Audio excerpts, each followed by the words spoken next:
Hi friends, அனைவருக்கும் வணக்கம். இந்த வீடியோவில் என்ன பார்க்க போகிறோம் அப்படின்னா, மாணவர் இலக்கிய அகராதி.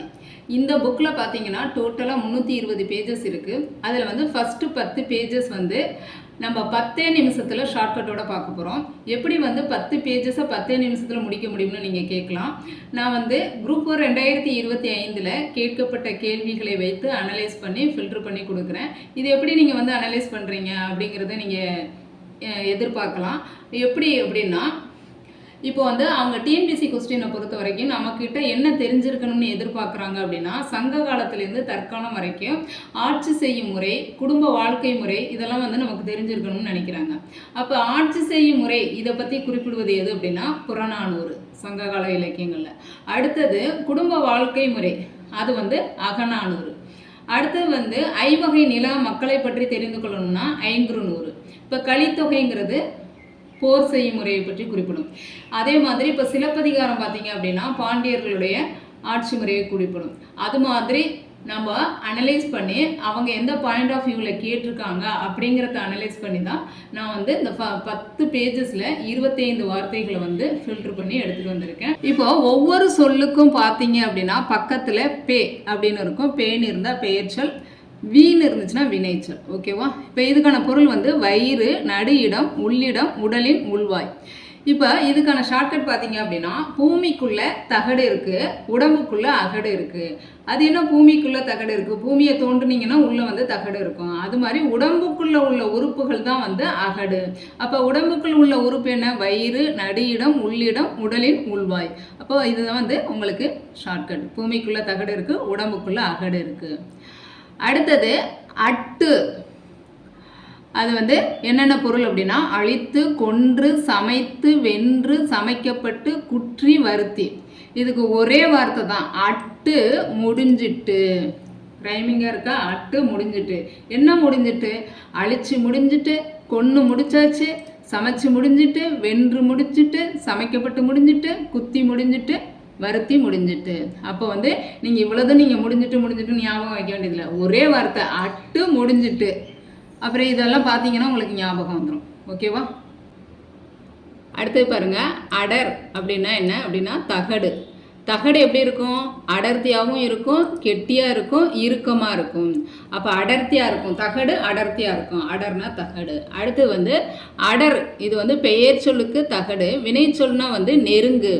இது எப்படி ஞாபகம் வைக்கலாம் அப்படின்னா, கூட்டம் அடர்த்தியாக வருது. கூட்டம் அடர்த்தியாக வருதுன்னா கூட்டம் நெருங்கி வருது அப்படின்னு பொருள் பெறலாம். அடுத்தது பாருங்க, அடார். அடாருங்கிறது புலி முதலிய விலங்குகளை அகப்படுத்தும் பொறி. இது வந்து விலங்குகளை பிடிக்கும் போது எப்படி சத்தம் கேட்கும்? படார்னு சத்தம் கேட்கும். அப்போ படாருங்கிறது அடார் அப்படிங்கிறது ஞாபகம் வைக்கலாம். அடுத்து அடல். அடல்னா கொல்லுதல், வெல்லுதல், சமைத்தல், வருத்துதல், கெடுத்தல், செலுத்தல். இத்தனை பொருள் வருது. இதுக்கு ஒரே வார்த்தை என்ன அப்படின்னா, அடல்னா தடால் புடால்னு வேலையே முடியும். அடல்னா தடால் புடால்னு வேலையை முடியும். எப்படி அப்படின்னா, கொல்லுதல் வேலையை தடபுடால்னா ஒரு செகண்டுக்குள்ளே முடிச்சுட்டு போயிடுவாங்க. வென்றுவது வந்து ஒரு செகண்டுக்குள்ளே வென்று முடி, சமைத்து முடி.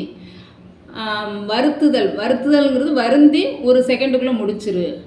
தடால் புடால்னு ஒரே செகண்டுக்குள்ளே முடிச்சிரு. ஒருத்தனை கெடுக்கணும்னா தடால் புடால்னு ஒரே செகண்டுக்குள்ளே கெடுத்துட்டு போயிடுவாங்க. பணத்தை செலுத்துறதுன்னா யோசிக்காமல் தடால் புடால்னு ஒரே செகண்டுக்குள்ளே வேலையை முடிச்சிருவாங்க. அப்போ அடல்னா தடால் புடால் அப்படிங்கிறது உங்களுக்கு ஒரு மெமரியாக வச்சுக்கலாம். அடுத்தது அடிசில்னா சோறு. இது எப்படி வந்து எளிமையாக ஞாபகம் வைக்கலாம் அப்படின்னா, அடிசில்னா அடித்து சாப்பிட்ற சோறு. அது என்ன அடித்து சாப்பிட்றது? இப்போ வந்து கதிர் வந்து இருக்குது, கதிரை வந்து அடித்து தான் நெல்லாக்குறோம்.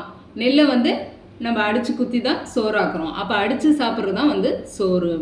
அடுத்தது அடியுரை. அடியுரைனா அடிமை, வழிபட்டு உரைதல்.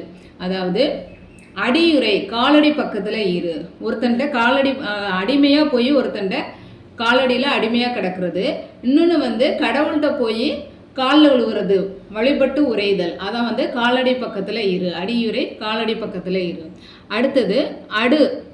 அடுனா கொல், அபி, காய்ச்சு, சமை, கட, சுடு, அழி, மறை, பதப்படுத்த, வெல். இத்தனை பொருள் இருக்குது. இதுக்கு ஒரே வரி தான், அடு விடு. அது என்ன அடு விடு? கொல்னா கொன்று விடு, அபித்து விடு, காய்ச்சி விடு, சமைத்து விடு, கடந்து விடு. அடுத்தது வந்து சுட்டு விடு. சுடு அப்படின்னா சுட்டு விடு. அடுத்தது அழித்து விடு, மறைத்து விடு, பதப்படுத்தி விடு, வென்று விடு. அப்போ அடுன்னா ஒரே வார்த்தை, விடு அடு விடு அப்படின்னு ரைமிங்காக ஞாபகம் வைக்கலாம். அடுத்து அடுக்கம். அடுக்கம்னா அரை மலை, அரைமலை, பக்கமலை, மலைச்சாரல், பாறை. அடுக்கம்னா மலை அடுக்கு. மலை எப்படி இருக்கும்? அடுக்கடுக்காக இருக்கும். பாறையும் அடுக்கடுக்காக இருக்கும். அப்போ அடுக்கம்னா மலை அடுக்கு அப்படிங்கிறது எளிமையாக ஒரே வார்த்தையில் ஞாபகம் வைக்கலாம். அடுத்தது அடுதல். அடுதல்னா கொல்லுதல், குற்றுதல். இதுவும் ஒரே வார்த்தை. அடுதல் அடிச்சு முடி, கொல்லுதல் எதிரியை அடித்து கொல்றது, குற்றுதல் தானியத்தை அடித்து குத்துறது. ஸோ அடுதல்னா கொல்லுதல், குற்றுதல். அடுத்தது அடுநன், கொல்லுபவன். அடுநன்னா அடித்து கொள்ளும் நபர் தான் என்னன்னா அடுநன். அடுத்தது வந்து அடுனை, கொள்வாய். ஒரு செயலை செய்கிற வினைச்சொல் தான் அடுனைங்கிறது. ஒரு செயலை செய்கிறது என்ன அப்படின்னா நீ அடித்து கொள்வாய். அடுனை, நீ அடித்து கொள்வாய்.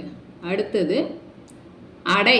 அடைங்கிறது இலை, வயல், அடைப்பு, ஒரு வகை பணியாரம், சேர்த்துதல், சேர்ப்பிக்கை. இதெல்லாம் வந்து அடைங்கிற வந்து சொல்லுக்கான பொருள்.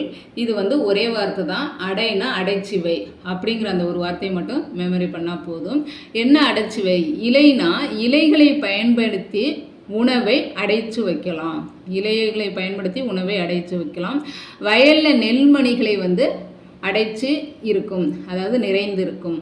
அடைப்பு ஏதாவது அடைச்சி வைக்கிறது, தடுப்பு, அதான் வந்து அடைப்பு. ஒரு வகை பணியாரம். அடைங்கிறது அது வந்து மாவை அடைச்சி மாவெல்லாம் சேர்த்து செய்கிறது தான். சேர்த்தல்ங்கிறது பல பொருட்களை ஒன்றா சேர்த்து வைப்பது, அடைச்சி வைப்பது. சேர்ப்பிக்கை இதுவும் வந்து அதே மாதிரி தான், ஒரு விஷயத்தோடு இன்னொரு விஷயத்தை. அப்போ வந்து அடைனா அடைச்சி வை அப்படின்னு ஒரே பொருளில் மீனிங் நீங்கள் மெமரி ட்ரிக்கை வச்சுக்கலாம். அடுத்தது அணங்கு. அணங்குக்கு 15 பொருள் இருக்குது. வருத்தம், தெய்வம், தெய்வப்பெண், வீற்று தெய்வம், வருத்துதல், துன்பம், பேய், நோய், தெய்வத்தன்மை, அழகு, தெய்வம் ஏறி ஆடுதல், அச்சம், வருத்துதலுடைய தேவி, தெய்வ மகள், மகளிர். இத்தனதும் வந்து அணங்குங்கிறதுக்கு பொருள். ஒரே வார்த்தை. அணங்கு அழகாக வந்து வருத்தும் தெய்வம், அதாவது தெய்வத்தன்மை உள்ளது அழகு. அப்படிங்கும்போது அந்த தெய்வம் சார்ந்த சொற்கள்லாம் அந்த வார்த்தையில் வந்துடும். தெய்வம்னாவே தெய்வத்தை அணங்கு, தெய்வத்தை நெருங்கி போ, உனக்கு வந்து நல்லது கிடைக்கும் அப்படிங்கிறபோது அந்த அழகு சார்ந்தது எல்லாமே வந்துடும். தெய்வம், தெய்வப்பெண், தெய்வத்தன்மை, அழகு, தெய்வ மகள், அறமகளிர், தெய்வ மகளிர் எல்லாமே வந்து அதில் வந்துடும். அடுத்தது வருத்தம். அணங்குல எப்படி வந்து வருத்தம் வரும் அப்படின்னா, இப்போ ஒரு பெண் மேலே வந்து சாமி ஆடுது அப்படின்னா அவங்க வந்து சாமி ஆடி முடிச்சது பிறகு என்ன பண்ணுது, மேலெல்லாம் வலிக்குது அப்படிம்பாங்க. ஒரு பேய் ஆடுது அப்படின்னா பேய் முடிச்சது பிறகு மேலெல்லாம் வலிக்குதுமாங்க. நோய் அதே மாதிரி. அப்போ நம்ம நோய் வந்தாவே எங்கே அணங்கி நாடி போவோம் அப்படின்னா தெய்வத்தை நாடி. ஸோ இதெல்லாம் வந்து வருத்தம் சார்ந்து வரும்போது அது வந்து அணங்கு அப்படிங்கிறது உங்களுக்கு எளிமையாக ஞாபகம் வைக்கலாம். அப்போ அழகாக வந்து வருத்தும் தெய்வம்.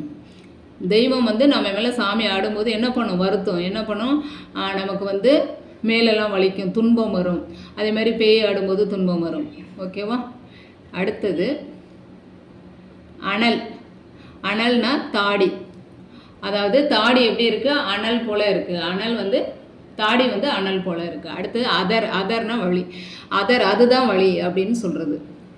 அடுத்தது அதறி கொள்ளுதல், பகையளித்தல். அதாவது எதிரியோட வழித்தடத்தை, அதறினா வழின்னு பார்த்தோம் இல்லையா, அதர்னா வழித்தடத்தை பிடிச்சு அவங்கள வந்து அழிச்சிடுறது.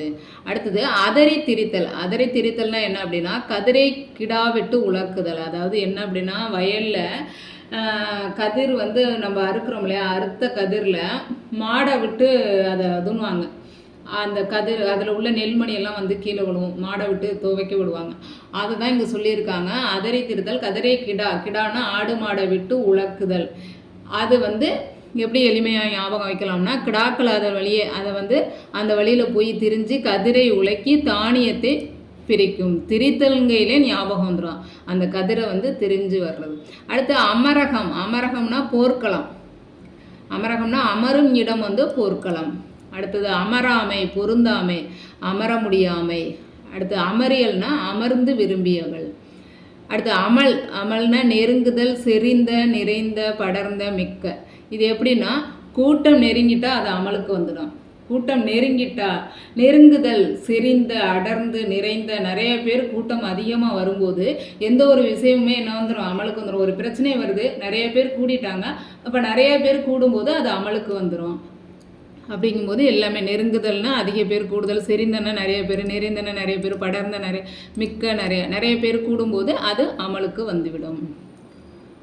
அடுத்தது அமலை. உருண்டை, நெருக்கம், ஒளி, ஒள்வாள் அமலை என்னும் கூத்து கட்டி. அமலைனாவே மலை போல இருக்குது. அது என்ன அமலைன்னா மலை போல இருக்குது. மலை எப்படி இருக்கும்? உருண்டையாக இருக்கும். அந்த மலையினுடைய வடிவம் சொல்கிறேன் அப்படின்னு நீங்கள் ஞாபகம் வச்சுக்கோங்க. உருண்டையாக இருக்கும், நெருக்கமாக இருக்கும். அந்த மலையின்கிட்ட போய் ஒரு ஒளியை கேட்டிங்கன்னா அது ஒரு வித்தியாசமான சவுண்டாக இருக்கும். கூத்து பார்த்தீங்க அப்படின்னா ஒரு மலை போல் இருக்குது. கட்டி, மலை வந்து கட்டி போல் இருக்குது. இது மாதிரி வந்து நீங்கள் அமலைங்கிற ஒரே வார்த்தையை வந்து மலைன்னு ஞாபகம் வச்சுக்கலாம். அடுத்தது அமை. அமைனா மூங்கில், மூங்கிலின் கோல், அமைதி பொருந்துதல் உடன். அமைதியாக பொருந்தி இருக்கும் மூங்கில். 25 வார்த்தைகள் முடிச்சிட்டோம். எளிமையாக இருந்திருக்கும்னு நினைக்கிறேன். உங்களுக்கு எப்படி எளிமையாக இருந்ததா என்னங்கிறத கமெண்ட் பண்ணுங்கள். ஓகே, இது மாதிரி கண்டினியூ பண்ணலாமா என்னங்கிறதையும் கமெண்ட் பண்ணுங்கள். ஓகே, நன்றி.